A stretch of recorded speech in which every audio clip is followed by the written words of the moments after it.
ጤና ይስጥልኝ አድማጭ ተመልካቾቻችን መላው የአማራ ሕዝብ ይህ መልእክት የምናቀርብላችሁ ከአማራ ፋኖ መረጃ ማዕከል ወይም from Amhara Fano Information Center ነው። መልእክቶቻችንንም እንደሚከተለው እናቀርብላችኋለን። መልካም ቆይታ። ሰላም ጤና ይስጥልኝ የአማራ ፋኖ መረጃ ማዕከል ቤተሰቦች በያላችሁበት ሰላማችሁ ይብዛ። ሰሞንኛ መረጃዎችን ይዘንላችሁ መተናል። ፋኖ ሚዲያዎች ነን።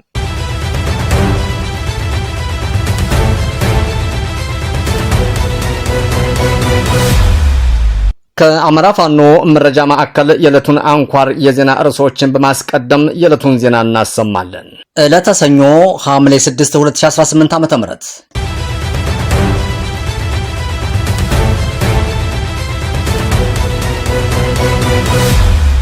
የአማራ ፋኖ ብሔራዊ ንቅናቄ ወሎ ቤት አማራ ጀብደኛው ምኒልክ ዕዝ 24ኛ ክፍለ ጦርና 35ኛ ክፍለ ጦር በጋራ ታላቅ ጀብድ በመፈጸም ድልን ተቀዳጁ።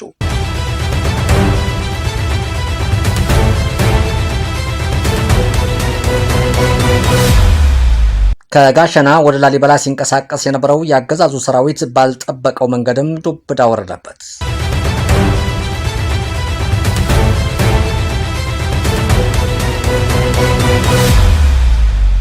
የንጉሥ ሳህለ ሥላሴ ክፍለ ጦር የ3ኛ ዙር የፋኖ ሰራዊት አባላትም ማስመረቅ።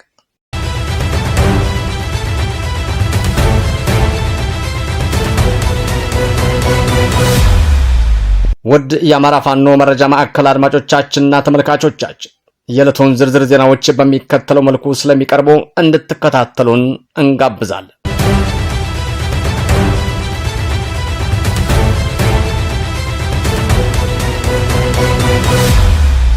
የአማራ ፋኖ ብሔራዊ ንቅናቄ ወሎ ቤት አማራ ጀብደኛው ምኒልክ ዕዝ 24ኛ ክፍለ ጦርና 35ኛ ክፍለ ጦር በጋራ ታላቅ ጀብድ በመፈጸም ድልን ተቀዳጁ።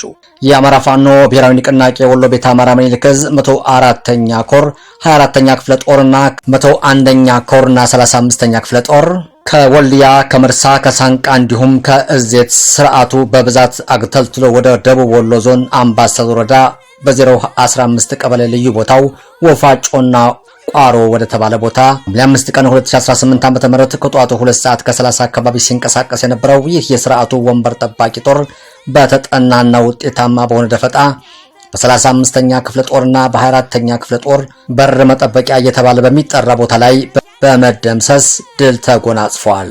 በዚህ አውደ ውጊያም ሐምሌ 5 2018 ዓ.ም ከጧቱ 2 ሰዓት ጀምሮ በተደረገ ተጋድሎ የሥርዓቱን ጦር በተጠና ደፈጣ ጥቃት ከ75 በላይ መደምሰስ ሲቻል ከ30 በላይ በማቁሰል ድል መጎናጸፍ ሲቻል ይህ ከተለያዩ ቦታ በግፍ ተሰባስቦ የመጣ ኃይል ነፍስ አውጭኝ በማለትም ወደ መጣበትም እየተፈታተነም ተመልሷል። በዚህ የተበሳጨው የጥላት ኃይልም ከመርሳና ከጀነቶ ጄኔራል መድፎችን ከጧቱ 4 ሰዓት ጀምሮ በዘፈቀደ ወደ ህዝባችን ያለማቋረጥም እስከ ቀኑ 9 ሰዓት ከ30 ድረስ ሙትና ቁስለኛውንም ለማምጣትም እየወረወረ እያስወነጨፈው ውሏል። በመጨረሻም በአራት ኦራል ሙትና ቁስለኛውን ወደ መርጦና ወልዲያ እያጓጓዘ አምሽቶ በከባድ መሳሪያ ሽፋን እየሰጠ እያግተለተለ ያመጣውንም ቅጥረኛ ሰራዊት ወደ ዘይትና መርጦ ጀግኖቹና ነበልባሎቹ 24ኛና 35ኛ ክፍለ ጦር መልሰውታል ሲል የአማራ ፋኖ ብሔራዊ ንቅናቄ ወሎ ቤት አማራ ምኒልክ ዕዝ የ24ኛ ክፍለ ጦር ቃል አቀባይ መረጃውንም ልኮልናል። ከጋሸና ወደ ላሊበላ ሲንቀሳቀስ የነበረው ያገዛዙ ሰራዊት ባልጠበቀው መንገድም ዱብዳ ወረደበት። የአማራ ፋኖ ብሔራዊ ንቅናቄ ወሎ ቤት አማራ ምኒልክ ዕዝ 303ኛ አሳምነው ኮር አካል የሆነው 19ኛ እሸት ክፍለ ጦርና 16ኛ ነብሮ ኮማንዶ ክፍለ ጦር በጋራ በመቀናጀት አገራማን ብሎ እየተከተለተለ ከጋሸና ላሊበላ ሲጓዝ የነበረውን የብርሃኑ ጁላ ጦር ገዢ ቦታ በመያዝና ደፈጣ በመጣልም ድብኮ ልዩ ስሙ ቆጋ ወንዝ የተባለ ቦታ ላይ ከፍተኛ ጉዳት እንዲያስተናግድም አድርገውታል።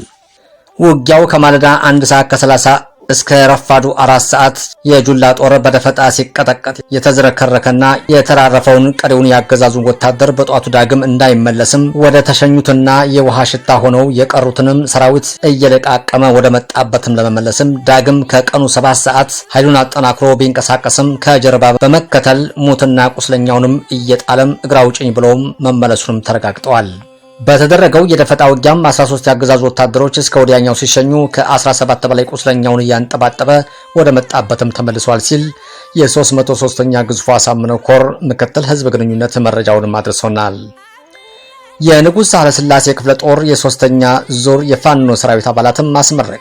በአማራ ፋኖ ብሔራዊ ንቅናቄ ሸዋ ጠቅላይ ግዛት አሳምነው እዝ አፄ አምደ ጽዮን ኮር ስር የሚገኘው ንጉሥ ሳህለስላሴ ክፍለ ጦር ለተከታታይ ወራት የፖለቲካና ወታደራዊ ስልጠና ሲያሰለጥናቸው የነበሩትን የሶስተኛ ዙር መልመል መደበኛ የፋኖ ሰራዊት አባላትን ሐምሌ 5 ቀን 2018 ዓ.ም አስመርቋል። በሳሲክ ክላስተር በተካሄደ የፋኖ ሰራዊት ምረቃ ፕሮግራም ላይ የሸዋ ጠቅላይ ግዛት አሳምነው እዝ ከፍተኛ አመራሮች፣ የኮር የክፍለ ጦር እንዲሁም የተጉለትና ቡልጋ አውራጃ የቀበሌ አመራሮችም ተገኝተውበታል። የክፍለ ጦሩ ዋና አዛዥ መቶ አለቃ ደሞዝ አሸኔ ለተመራቂዎቹ የእንኳን ደስ ያላችሁ መልእክት ያስተላለፈም ሲሆን የሰልጣኞችን መታወቂያና ሰርቲፊኬትም አበረክተውላቸዋል። ለስኬቱ አስተዋጽኦ ላበረከቱ አካላትም ምስጋናም አቅርበዋል። በምርቃት መርሃ ግብሩ የእዙ የፖለቲካ አመራሮች የተገኙ ሲሆንም አርበኛ መስፍን ተስፋዬና አርበኛ ሐኪም ግዛቸው ሳለ ተጉለትና ቡልጋ የበርካታ ነገስታት መፍለቂያ መሆኑን በመጥቀስ ተመራቂዎቹ የዚህ ታሪካዊ ማህበረሰብ አካል በመሆናቸው የተሰማቸውን ኩራትም ገልጸዋል። የተጉለትና ቡልጋ አውራጃ የሳሲት ክላስተር ዋና አስተዳዳሪ አርበኛ ኃይሉ ለገሰ ለተመራቂዎቹ የቃል ኪዳን አደራ የሰጡ ሲሆን ለአሰልጣኞቹ የማበረታቻም ሽልማት እንዲሁም ለክላስተርና ቀበሌ አመራሮች የክብር ዕውቅና በመስጠትም በደማቅ ሁኔታም ተጠናቋል። ሰሞነኛ መረጃዎቻችን እነዚህ ነበሩ። የአማራ የህልውና ተጋድሎ ተጠናክሮ ይቀጥላል። ቸርን ሰንብት። በድጋሚ የአማራ ፋኖ መረጃ ማዕከል ቤተሰቦች በቀረበላችሁ መረጃዎች ላይ ሀሳብ አስተያየት እንድትሰጡ በትህትና እንጠይቃለን። ሰናይ ጊዜ እንዲሆንላችሁ እንመኛለን። በተጨማሪ ላይክ፣ ሼር፣ ኮሜንት፣ ሰብስክራይብ እንድታደርጉልን በትህትና እንጠይቃለን። አመሰግናለሁ።